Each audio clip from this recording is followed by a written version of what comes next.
ადამიანი რომ შემოქმედებითად საინტერესო იყოს, მას უნდა შეეძლოს თვალსაწიერის მიღმა გადახედვა. ამ კუთხით იმპრესიონიზმის იდეა ძალიან ეხმიანება იმავე პერიოდში განვითარებულ ლიტერატურაში მიმდინარეობას, რომელსაც სიმბოლიზმი ეწოდება და ისტორიულ სიმბოლიზმი ემსახურება კეთილად ადამიანთა თვალთახედვის განვითარებას, რათა ჰორიზონტს იქით გადავიხედოთ და ეს ჰორიზონტს იქით გადახედვა ნიშნავს ჩვენი შემოქმედებითი ძალებისა და აზროვნების მობილიზაციას, რათა წინს წრებით პროგრესული ნაბიჯები გადავდგათ. როდესაც საუბარი არის შემოქმედებით მნიშვნელოვან საკვანძო მიღწევებზე, უნდა გავითვალისწინოთ და აუცილებლად უნდა ვახსენოთ ის განმაპირობებელი პროცესები, რაც ეხმარება სწორედ შემოქმედებით მნიშვნელოვან წინსვლას. ეს გახლავთ ჩვენი სოციუმის, კაცობრიობის, ცხოვრების ტემპის რაობას. რამე თუ სიმბოლისტური აზროვნება, ანუ სიმბოლოებით ქარაგმულად საუბარი, ქარაგმულად გამოთქმა აზრისა, ქარაგმულად შემეცნება სამყაროსი, ეს გახლავთ ლამის პირველ საწყისი ზოგადად არა მარტო პროგრესული განვითარების, არამედ იდეალური ფორმა ურთიერთობისა ადამიანებს შორის. ჩვენ გავიხსენოთ თუნდაც ბიბლია, როდესაც ჩვენი მაცხოვარი გვესაუბრება აი ამ ჩამოქნილი, სრულყოფილი, ვიტყოდი გენიალური ფორმით ურთიერთობისა ქარაგმულად გვესაუბრება და გვიტოვებს აზროვნების თავისუფლებას. ჩვენ გვიტოვებს არჩევანის უფლებას. იგავური აზროვნება და ქარაგმული აზროვნება, სიმბოლოებით აზროვნება ადამიანს უტოვებს აზროვნების თავისუფლებას. ეს არის უაღრესად მნიშვნელოვანი ფასდაუდებელი საუნჯე თავად ადამიანისთვის. და ეს ფორმა სწორედ სიტყვაში არის გაცხადებული უფლის ძალა და ის ტრანსცენდენტური ძალის ხმევა, რაც სამყაროსთან გაერთიანებს. აი ეს ძალა უფლისა გაერთიანებული სწორედ სიტყვაში და ხატვარი იქნება, მუსიკოსი იქნება, თუ სხვა რამ შემოქმედებით სფეროში მოღვაწე ადამიანი იქნება, იგი სწორედ თავისი ნაწარმოებებით ცდილობს თქმას. ხატვრისთვისაც ნახატი რას წარმოადგენს? სათქმელს წარმოადგენს. და რათა სათქმელი სიღრმისეული იყოს, რათა სათქმელი მნიშვნელოვანი იყოს, თავად ხატვარმა უნდა იზრუნოს, რათა საკუთარი პიროვნება შეიმეცნოს, გააღრმავოს და სათქმელით სათანადო თანადროული მერმისში გადამწვდომი თქვას. სიმბოლისტები გამიზნულად გუნდოვნად, ესე ვთქვათ, აჯაჭვებდნენ ფრაზებს და სიტყვებს, წინადადებებს, რათა მკითხველი უფრო დაფიქრებულიყო, უფრო სიღრმისეულად ჩაწვდომოდა. ან გაბუნდოვანების ხერხით ისინი ცდილობდნენ მკითხველის აზროვნების, მარგი ქმედების კოეფიციენტის გაზრდას. ეს ძალიან მნიშვნელოვანია და სწორედ სიმბოლისტური იდეა აი სწორედ ამაში მდგომარეობს. საქართველოს სიტყვით აზროვნების ისტორიას თუ გადავხედავთ, პირველი უდიდესი ნიმუში საერო ლიტერატურისა, თუმცა ესე ხელაღებით ვერ ვიტყვით, რომ მაინდამაინც საერო ლიტერატურა ქვეტექსტებით სავსე ახალსახე სიმბოლოებით და ქვეტექსტუალურად სწორედაც რომ გარკვეულწილად რელიურ ლიტერატურასაც მიეკუთვნება, მაგრამ ეს თემა ხა შორს წაგვიყვანს. ჩვენ ამ შემთხვევაში სიმბოლიზმის კალაპოს გავყვეთ და სწორედაც ქართველთა უდიდესი წიგნი, ქართველთა ბიბლია შეიძლება ითქვას, ღვთისმეტყველოსანი, თავისთავად ვეფხისტყაოსანი სწორედაც რომ დატვირთულია სახე-სიმბოლოებით და გახლავთ ერთგვარი ამოუწურავი წყარო შემდგომ განვითარებული ლიტერატურის სიმბოლური სახეებისა და ამავდროულად სწორედ ვეფხისტყაოსანი გახლავთ თუ ქრისტიანულ სამყაროს თუ გადავხედოთ სწორედაც ვეფხისტყაოსანი გვევლინება ქრისტიანული სამყაროს პირველ უდიდეს ნაწარმოებად, რამე თუ 100 წლის შემდეგ წერს დამტე თავისუფლებრივ კომედიას, ეს მეტად მნიშვნელოვანია სხვათა შორის ამის აღნიშვნა და რუსთველია ის პიროვნება, რომელიც გვაძლევს ოქროსკვეთის ფორმულას და თუ დავუკვირდებით ვეფხისტყაოსანის სიმბოლური გამოხატულება სწორედ ეს საკვანძო ფრაზა გახლავთ, რასაც გასცემ შენია, რაც არა დაკარგულია. ეს არის უაღრესად მნიშვნელოვანი ფრაზა, თუ არ გავეცით ვეღარ ავივსებით და თუ გავეცით ავივსებით და აი ეს ნეოპლატონური და უფრო სხვაგვარად ვიტყოდი სოკრატესეული ზემოთხსენებული ფრაზის შეხმიანება დიახაც რომ თვალსაჩინოა, იმიტომ რომ რუსთაველი გვაძლევს ქართულ იდეას, ზოგადად რომელიც დღემდე მკვებავია ქართველი ერისა, ვეფხისტყაოსანი არის ერთგვარი ქართული ენის საუნჯე, დაუშრეტელი და ერმა იმდენად უპატრონა და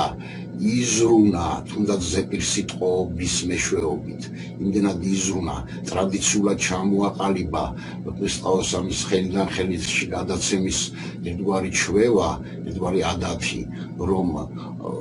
ამ გადასახედიდან ნათლად ვხედავთ, რომ რუსთველის ვეფხისტყაოსანზე ერის ზრუნვა გადაიზარდა ენის გაფრთხილებაში, იმიტომ რომ შეგვიძლია რამდენიმე უაღრესად მნიშვნელოვანი ქვეყნების წინარე ენები ჩამოვთვალოთ, რაც თანამედროვე ამ ქვეყნისვე მაცხოვრებლებს აღარ ესმით. და აი ვეფხისტყაოსნის ენა დღემდე გასაგებია, დღემდე იდეურად ძლიერია, დღემდე ყვებავს და სამომავლოდაც ასე იქნება. თვალსაჩინოდ მინდა ლეონარდო მოვიშველიო და სამაგალითოდ ამგვარი რამ ვთქვა, მოგეხსენებათ ლეონარდო გამოგონებებითაც იყო დროდადრო დაკავებული, იცით რომ უამრავი სამხედრო გამოგონება და სხვა სფეროშიც ისეთი მექანიზმები, ისეთი კონსტრუქციები გამოიგონა, რომელიც დროს წინ უსწრებდა ლამის 5 საუკუნით და თანამედროვეები ამისთვის მზად არ იყვნენ, ამიტომ იგი ძველი იტალიური და მათემატიკის ნაზავით შიფრავდა,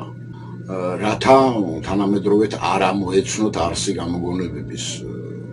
დაუფიქრებლად, რადგან არ გამოეყენებინათ. ამ ფაქტთან დაკავშირებით მახსენდება აქვალანგის კონსტრუქციასთან მინაწერი, როდესაც იგი ვენეციის დოჟმა მიიწვია, იცით რომ ვენეციას დღემდე აწუხებს ეს პრობლემა ჩაძირვის, თანდათანობითი ჩაძირვის და მაშინაც იგივე პრობლემა ედგა და ლეონარდო ამაზე მუშაობდა და ამ პერიოდში მან აქვალანგის გამოგონება სცადა, წარმატებით გაართვა თავი და ჩადიოდა ფსკერზე და იკვლევდა გრუნტს. და სწორედ ამ დროს ჩანაწერი აქვს ამგვარი გამოვიგონე მექანიზმი, რომლის მეშვეობით შეიძლება წყლის ფსკერზე გავლა თავისუფალი მოძრაობა წყალში, თუმცა შიფრავდა საქვეყნოდ არ ვაცხადებ, იმიტომ რომ ვიცი ადამიანთა ბოროტი ბუნება და ამ მექანიზმს გამოიყენებენ ოქროთი დატვირთული გემების ჩასაძირადო. და შესაბამისად ძველი იტალიური მოშველიებით ფარავდა თავის წინსწრებით გამოგონებულ საოცარ აღმოჩენებს და ის სწორედ დღევანდელი იტალიელი ერიკი არა თან ლეონარდოს ჟამინდელი საზოგადოება უკვე ძველ იტალიურს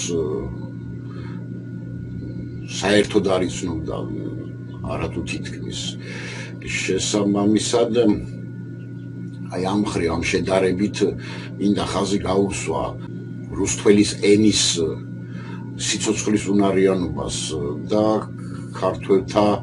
საგმირო ზრუნვას რათა რუსთველის ენა დღემდე გასაგები და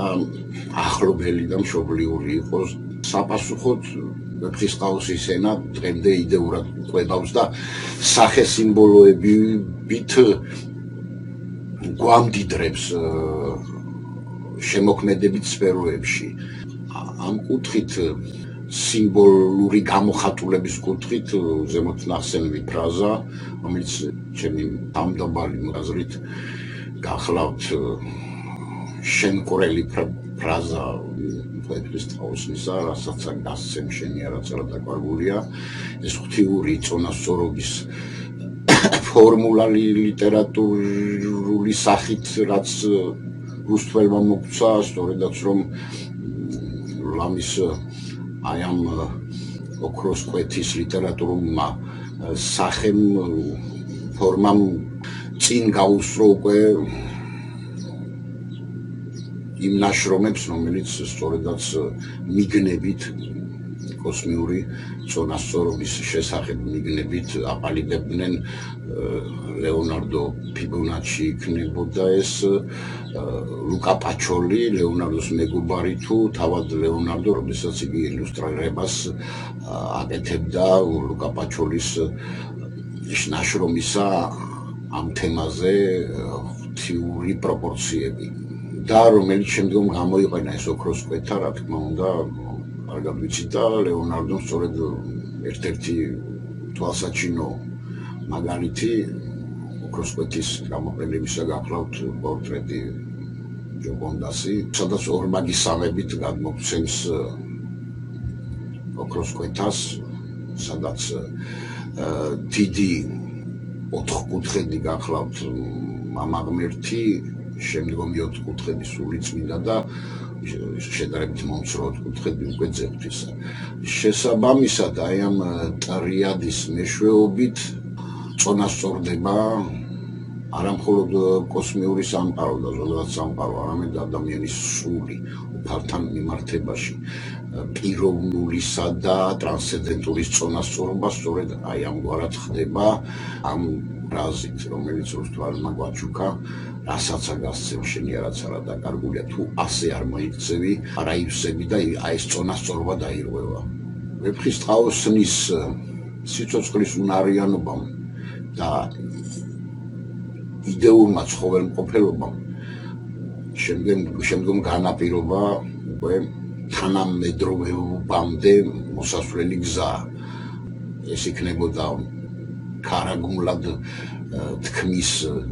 თითოსტატი სულხან-საბა ორბელიანი, რომელმაც სახესიმბოლოების ერთგვარი ქრესტომატია მოგცა თავისი სიბრძნის ისრუით. ეს იქნება შემდგომ უკვე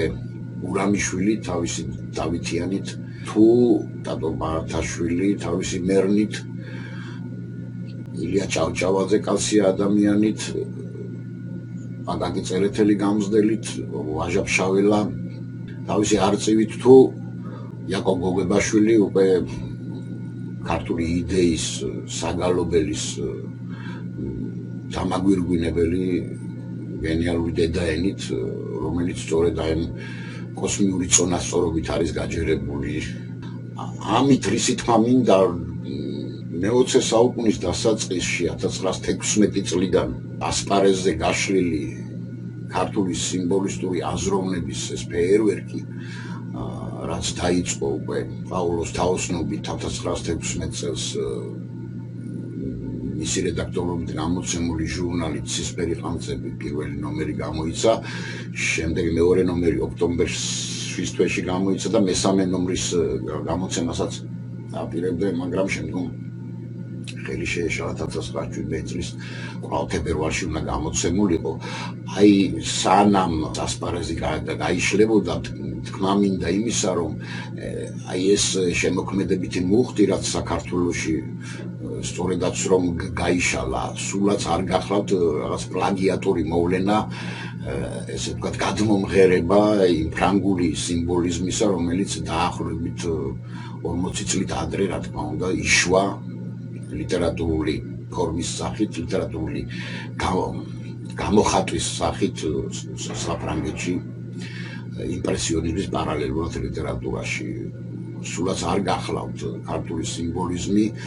ბოდლერის, რემბოს, ლაფორგის, მალარმეს, ვერლენის გამეორებად. არა, მინდა ვთქვა, რომ ქართული სიმბოლიზმი გახლავთ თვითმყოფადი მოვლენა და ნაკვები სწორედაც რომ ვეფხის ტყაოსნიდან დაწყებული თერგდალეულებით დამთავრებული 4 ერის მამის ნაღვაწით და ნაფიქრით ნაკვები გახლავთ აი სწორედ 1916 წელს გაშლილი სიმბოლისტური მოღვაწეობა ცისფერყანწელთა ორდენისა მხედველობაში მაქვს, რადგან ვახსენე 4-ეული ერის მამები, 4-ეული ვახსენე, ილია ჭავჭავაძე, აკაკი წერეთელი, ვაჟა-ფშაველა და იაკობ გოგებაშვილი, რომელთა დამფასებელი გახდა ის ახალგაზრდა თაობა, რომელმაც შემდგომ გაათანამედროვა და საბოლოო სახე მისცა ქართულ ლიტერატურულ და არა მარტო ლიტერატურულ აზროვნებას. და ჩვენ თემიდან გამომდინარე, სწორედაც დიდად მზრუნველი აღმოჩნდა ქართული ფერწერის ისტორიის ამ მონაკვეთისთვის, უაღრესად მზრუნველი აღმოჩნდა მაგალითად ფიროსმანის აღმოჩენისა და გადარჩენის კუთხით. ამგვარი აზროვნება, ქარაგმულად აზროვნება, სახესიმბოლოებით აზროვნება კაცობრიობას, შემოქმედებით კაცობრიობას არასოდეს აკლდა მოყოლებული იქიდან, როცა ზოგადად შემოქმედებითი პროცესები წამოიწყო ადამიანმა ამა თუ იმ სფეროში. და ყველა ეპოქას ლიტერატურულ, მხატვრულ თუ მუსიკალურ თუ სხვა შემოქმედებით სფეროების ეპოქას მუდამჟამ ახასიათებს და თანდევს სახესიმბოლოებითა და ქარაგმულად აზროვნება. მაშრაღა იბადება კითხვა რა, მაშრაღა გამორჩეული რამ იშვა 19 საუკუნის 60-იანი წლებიდან, ისე როგორც პარალელურად მხატვრობაში ვახსენეთ ეს ჩვენ წინა ლექციებში, როდესაც იმპრესიონიზმს შევეხეთ, სწორედაც მონემ პარალელურად მხატვრობაში განავითარა შემოქმედებითი პროცესის სამხატვრო, აი ლიტერატურაშიც მსგავსი რამ განვითარდა და აქ უკვე ხაზი გაესვა არა უნარ სიმბოლური აზროვნების ადამიანის შემოქმედებით პროცესში, იმიტომ რომ ეს მუდამჟამ თავსდებდა ადამიანს. ტექნიკურ პროგრესთან ერთად, განვითარებასთან ერთად ადამიანმა მცდარად, ილუზორულად, ტრანსცენდენტური თამამად უარყო და ეცადა საკრალური ტრანსცენდენტურის, ღვთიურის ჩანაცვლება საკუთარი თავით. და კაცობრიობის არსებობის ცენტრში მყოფი ადამიანი ზეადამიანის სახესიმბოლოთი აღიჭურვა და თავისი ტრანსცენდენტულთან შედარებით უსუსური შესაძლებლობებით სცადა კაცობრიობის ურთიერთობის და სამყაროს ახლებურად გადაწყობა. თუმცა ამგვარი ჩანაცვლება მოხდა ერთგვარი დაკაბალების კუთხით, იმიტომ რომ ისედაც ტრანსცენდენტურის გარეშე, ისედაც სუსტი ადამიანი ჩანაცვლდა, ესე ვთქვათ, ადამიან მომხმარებლად, ინდივიდად, რომელიც ცხოვრებისგან და სოციუმისგან ითხოვს მხოლოდ საკუთარი თავის უზრუნველყოფას და ნაკლებად აინტერესებს სულიერი სიღრმეები და პიროვნული რაობა. და აი სახესიმბოლოებით აზროვნების, ესე ვთქვათ, წინწამოწევა სახესიმბოლოებით აზროვნების წინ წამოწევა ტექნიკური პროგრესის განვითარების ეპოქაში. აი სწორედ ამას მეტყველებდა, რომ საჭირო იყო დაბრუნებულიყო ადამიანი როგორც პიროვნება და არა ინდივიდი. ეს ძალიან მნიშვნელოვანი იყო. მე ვიტყოდი, რომ ეს საშუალად მოევლინა სწორედაც, იმიტომ რომ პიროვნულის დამცრობით ადამიანის შემოქმედებითი უნარი და შემოქმედებითობა ზოგადად რა თქმა უნდა წინ ვერ წაწევდა ზოგადად სოციუმს. ამ ხრივ საქართველოში რა სიტუაცია 1916 წლისთვის ილია აკაკი ვაჟა იაკობი ამ დროს უკვე 1916 წლისთვის სამწუხაროდ აღარც ერთი ცოცხალი არ არის. 1907 წელს მოკლეს ილია, 1912 წელს გარდაიცვალა იაკობი, 1914 წელს აკაკი, 1915 წელს ვაჟა ფშაველა და ერს მოაკლდა უშუალო კონტაქტი ამ ბუმბერას ადამიანებთან, რათა აი შემოქმედებითი ასპარეზი საქართველოსი შევსებულიყო მენტალურად და ეს ერთგვარი უაღრესად დიდი საუნჯე ყოველდღიური ურთიერთობისა ამ ბუმბერაზებთან სხვადასხვა სახით ცოცხლად ურთიერთობა ერს დიდად დააკლდა. კი მათ დატოვეს უდიდესი საუნჯე, სხვადასხვა სიღრმისეულმა ნაწერმა უფრო წიგნებში გადაინაცვლა, ჟურნალ-გაზეთებში გადაინაცვლა და ერის მამათა ამ ოთხეულთან ერს უწევდა უკვე გადასხვაფერებული ურთიერთობის წარმოება და ამ დროს საქართველოში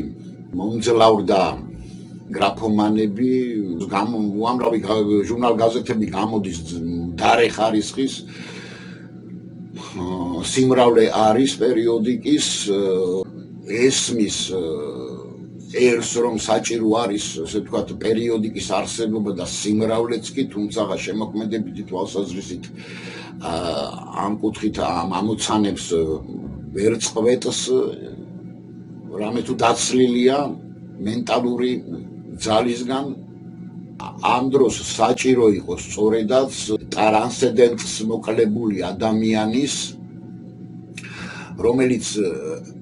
ჯიუტად არ აღიარებს თავის სისუსტეს გარეშე ტრანსცენდენტისა და ესე ვთქვათ ატრიალებს უამრავ უბედურებებს ამის გამო. აი სწორედად ამ დროს სიმბოლისტების ცდელობა ხდება იმისა, რომ დაბრუნდეს ტრანსცენდენტური ადამიანის პიროვნებაში, ლავაც გაიაზროს თუ რამდენად მნიშვნელოვანი არის თვალსაწიერის მიღმა, გადახვედვა, ანუ სახესიმბოლოები და ქარაგმულად აზროვნება, წინა პლანზე ადამიანში წამოიწიოს პიროვნული, დაითრგუნოს ეს მომხვეჭელური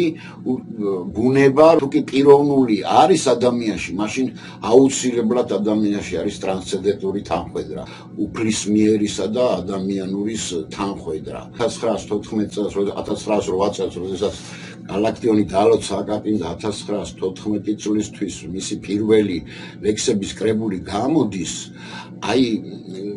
დიდად წარმატებულად, თუმცა აი ამ გამოცემულმა წიგნმა ამინდი მაინც ვერ შექმნა. გალაქტიონი მაინც მარტოსულია, მაინც მარტოკაცია, იგი მარტოდ დგას განცალკევებით და ჩემის აზრით სულაც არამართებულად მიმაჩნია ზოგადად შედარება იმისა, ცისფერყანწელებმა უფრო მეტი გააკეთეს საქმესაკეთებელი ამ პერიოდისთვის საქართველოში თუ გალაქტიონმა. გალაქტიონი უდიდესი უაღრესად შეუდარებელი პოეტი, თუმცა იგი განცალკევებულად მდგომია და მისი ამ ხრივ ძალები ფრიად მცირეა. რისი თქმა მინდა მე ამით, აქ იყო საჭირო სწორედაც გუნდური მუშაობა, რადგან შემოქმედებით ასპარეზზე ყოველ მხრივ, ყველა მიმართულებით, ესე ვთქვათ, გამოსწორებული იყო სიტუაცია. ეს მნიშვნელოვანია და სწორედ 1916 წელს წამოწყებული ქართული სიმბოლისტური მოძრაობა, რომელიც ნაკვებია სწორედაც ქართული ისტორიული შემოქმედებითი, ესე ვთქვათ, გეზიდან და არა გადამღერება ნამდვილად არ არის. არც ფრანგული და არც რუსული და არც ბელგიური, არც იტალიური სიმბოლისტური აზროვნებისა, რამე თუ ქართულმა სიმბოლისტებმა დიდად მნიშვნელოვანი ქართული საქმეები აკეთეს და საქართველოს სოციუმის მენტალობაც კი შეცვალეს და ეს მოახერხეს სწორედ გუნდური პრინციპის მეშვეობით, გუნდური გარჯის მეშვეობით, გუნდური მაშვრალობის მეშვეობით. აქვე აღსანიშნავია ის, რომ 1913 წელს საფრანგეთს წასული პაოლო სამხატვრო აკადემიაში სასწავლებლად წასული პაოლო, იგი სხვათა შორის უნდა ითქვას, რომ გამოსცემდა ცისფერ ყანწებამდე იგი გამოსცემდა თანაავტორი გახდათ ოქროს ვერძი გამოდიოდა ესეთ პერიოდიკა არასიმბოლისტური ხასიათის, მაგრამ ერთგვარი გამოცდილება შეძინა პაოლოს ამ გამოცემამ და 1913 წელს საფრანგეთში წასული პაოლო იქ რაღა თქმა უნდა მისი პიროვნებიდან გამომდინარე წისიერად აფასებს შემოქმედებით ძვრებს საფრანგეთში იმ დროს განვითარებულ ძვრებს ძალიან ახლო ურთიერთობები აქვს საკვანძო პიროვნებებთან შემოქმედებითი თვალსაზრისით ეს იქნება მორის მეტერლინკი მოდილიანი თუ ასე შემდეგ და ის სწორედ იგი 1916 წელს ჩამოდის საქართველოში როგორ იგი თავს ანებებს სამხატვრო აკადემიაში სწავლის პროცესს საფრანგეთში და შეიძლება ითქვას გამალებით ბრუნდება საქართველოში რათა როგორც შემდგომ უკვე ირკვევა საქართველოსთვის სასიცოცხლოდ მნიშვნელოვან საქმეს ჩაუყაროს საფუძველი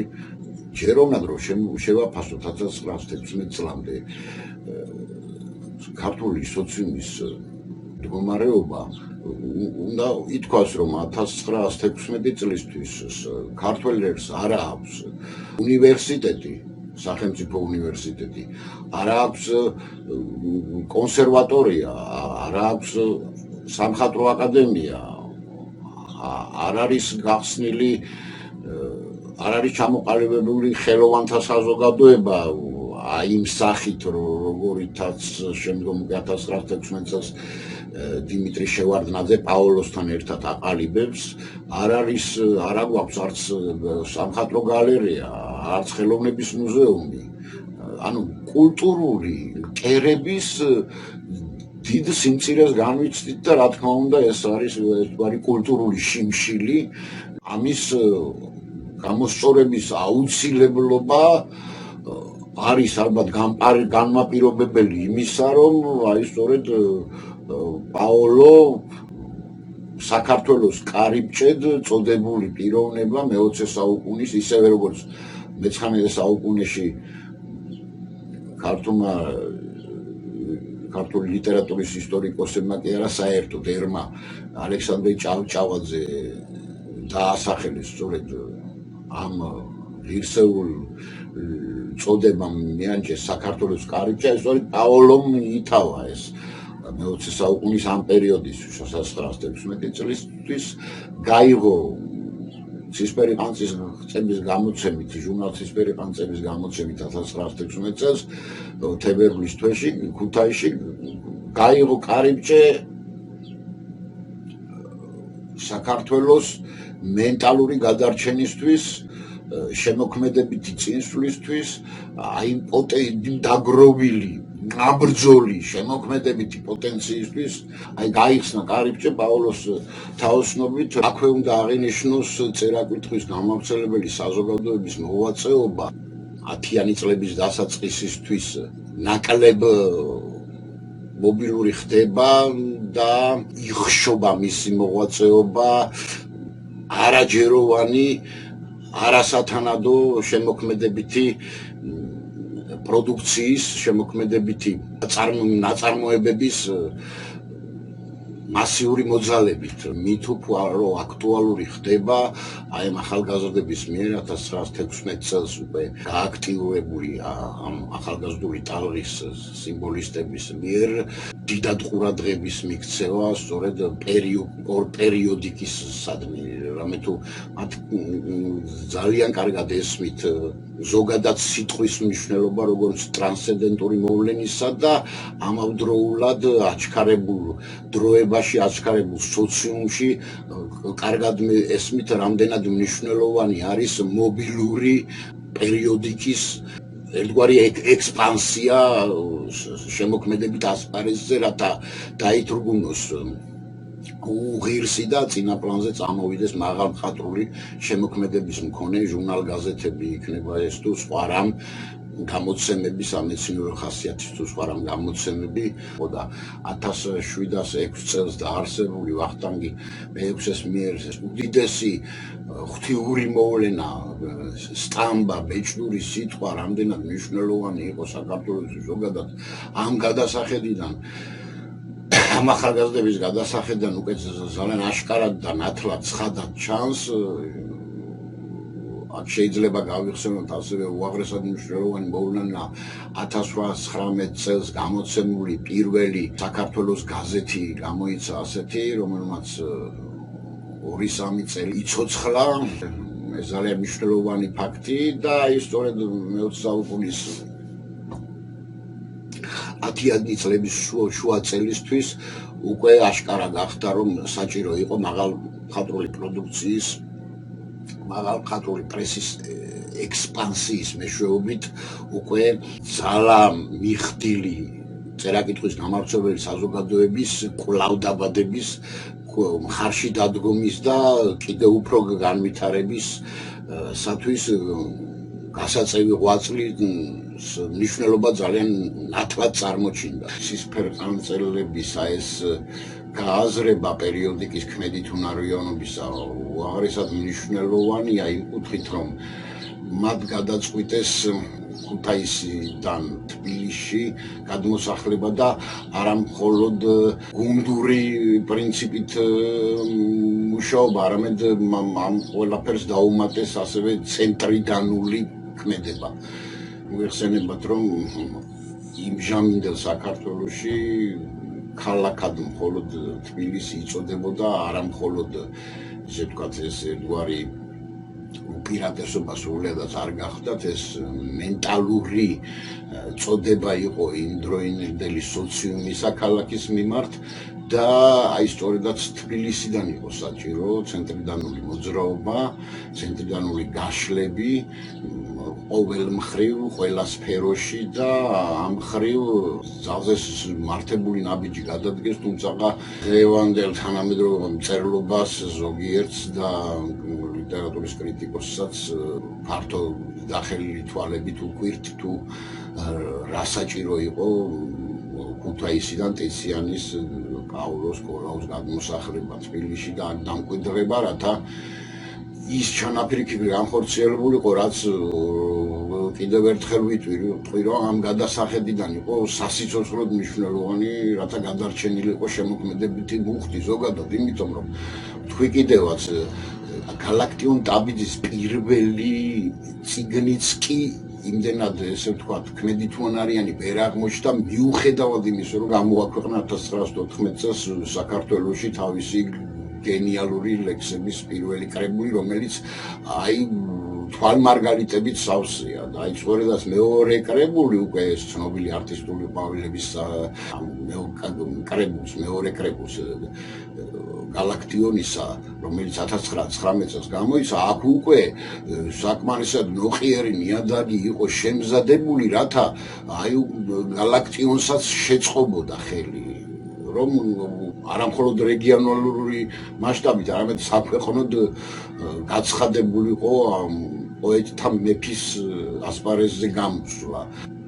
და ამ მხრივ გადმოსახლებასთან ერთად აქ რა თქმა უნდა თანამოაზრეები დაემატათ ჩვენ ამ თემას ცოტა მოგვიანებით შევეხებით, ძალიან დიდი თემაა და ამიტომ ერთ ლექციაში კი ერთი ლექცია, მაგრამ გარკვეულ ნაწილში ამ ყველაფერს ჩვენ ერთბაშად თავს ვერ მოვუყრით, ამიტომ შემდგომ სათქმელად გადავიტან და აუცილებლად ვიტყვი, თუ რამდენად მნიშვნელოვანი იყო ზოგადად სათითაოდ ამ ადამიანთა მოღვაწეობა, რათა გუნდი შექმნილიყო და თბილისში დაემატა კიდევ წევრები, ესე ვთქვათ, თანამოაზრეები. აქ ძალიან მნიშვნელოვანია კიდევ იმ ფაქტის აღნიშვნა, რომ შეიქმნა ბეჭდვითი ორგანოების ქსელი, სწორედაც ცისფერყანწელთა დიდი რუდუნებითა და მაშვრალობით შეიქმნა ქსელი, რათა წიგნებისა და პერიოდიკის ბეჭდვა უფრო მასიური გამხდარიყო, უფრო ტირაჟი მეტი ყოფილიყო და საჭირო იყო სწორედად ქსელის აღდგენა, ჩამოყალიბება, ძველი საწარმოო ძალების შეფასება, გადაიარაღება და ახალი საშუალებების დამატება და ამ ქსელის შეკვრა, რათა საყოველთაოდ გაშლილიყო არა მხოლოდ თბილისში, სხვადასხვა საქართველოს სხვადასხვა კულტურულ ცენტრებში ბეჭდვითი მუშაობა გაშლილიყო. აქვე მინდა აღნიშნოს, რა თქმა უნდა, აი ეს ხერხები, რითაც ყურადღების მიქცევას ცდილობდნენ ცისფერყანწელთა ორდენის წევრები და ამ იდეის მატარებლები, ძალიან საინტერესო, ისინი ეპატაჟს იყენებენ ერთგვარ ფეიერვერკულ ქმედებებს, მოულოდნელ გადაწყვეტილებებს, ცენტრიდანულ, ასე ვთქვათ, ბოჰემურ ნაბიჯებს დგამენ ძალიან მნიშვნელოვანს, სხვათა შორის დაწყებული, ვთქვათ, ქუჩებში ხეებზე ასულები ლექსების კითხვიდან გაგრძელებული ფაბრიკა-ქარხნებში შესვლითა და იქ მუშათა წინაშე ლექსების კითხვით თუ სამხედრო ნაწილებში შესვლითა და იქ საჯარისო ნაწილების პოეზიასთან ზიარების მცდელობები ხდება, უაღრესად მნიშვნელოვანი, გადიან ქალაქგარეთ სხვადასხვა სამეურნეო აერთიანებებში და იქ აგრძელებენ არა მხოლოდ ლექსების კითხვას, ზოგად თემატურ შეხვედრებს აწყობენ სოციუმის ფენების ყველა წარმომადგენლებთან და ამავდროულად აღარაფერს ვიტყვი, რომ რა თქმა უნდა 1916 წლიდან საფუძველი ეყრება თბილისის რამდენიმე ადგილას შემოქმედებითი ურთიერთობისთვის გახსნილ პატარ-პატარა კაფეებს და პატარა რესტორნებს, რომელიც არა მხოლოდ საკვები დაწესებულებად იყენებენ, არამედ შემოქმედებითი შეხვედრებისთვის არა მხოლოდ მწერლები აქ ერთმანეთს ხვდებიან, შემოქმედებითი კამათები არის არა მარტო მწერლებსა და პოეტებსა და პუბლიცისტებსა და კრიტიკოსებს შორის, ანუ ესე ვთქვათ, ლოგოსის მსახურებს შორის, არამედ აქ ასევე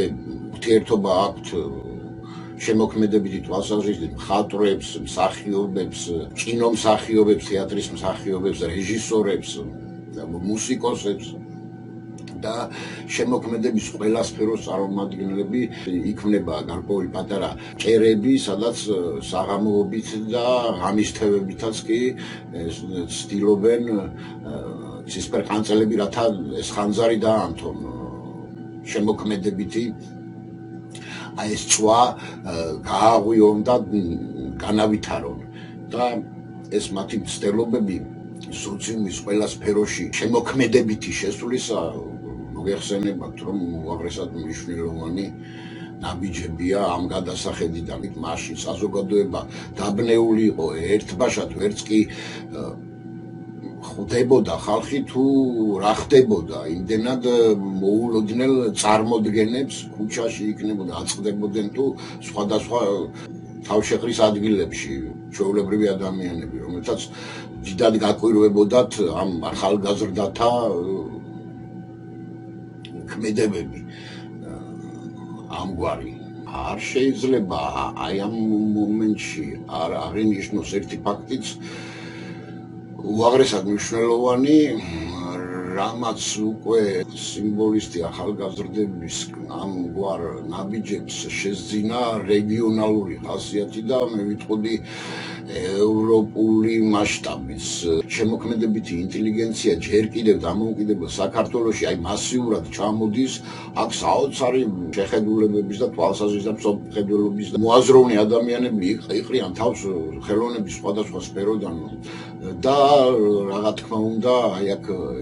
სიმბოლისტი ახალგაზრდები ჩვენი საოცარი ორდენოსნები იყენებენ ამ შექმნილ ვითარებას ისინი მეგობრდებიან უახლოვდებიან ვთქვათ იყენებენ მათი ინტელექტუალური ძალების შესაძლებლობებს იყენებენ სხვადასხვა ჟურნალ-გაზეთებში იწვევენ სხვადასხვა თეატრალურ თუ კინოდადგმებში მონაწილეობას იღებენ ეს უცხოტომელები და ამ მხრივ თავს იყრის თბილისში უაღრესად მნიშვნელოვანი შემოქმედებითი პოტენციალი ზოგადად არა მხოლოდ